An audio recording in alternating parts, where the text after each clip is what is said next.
70 years ago, the coastline used to be there. Now it's here.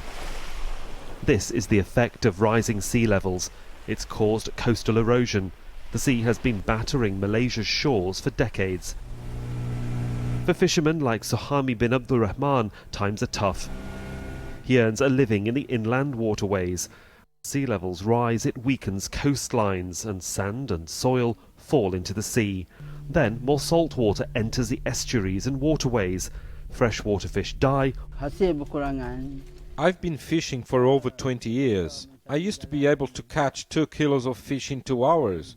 I barely catch 1 kilo in 4 hours. Erosion is a major threat to coastal villages that depend on a balanced ecosystem for living. Rapid urban development along the water's edge is another factor affecting the environment and paralysing economic activity. According to official figures, 30% of the country's coast is at risk. Coastal erosion is predominantly at a critical level according to the authorities in the east of the country, along the Kelantan and Terengganu shoreline. Yet with two very unique monsoons that affect Malaysia from the north and the south, areas such as Penang, where I am, and further south in Johor Bahru are causing concern for those that have to deal with the problem right on their doorstep. Over $20 million has been pledged by the government.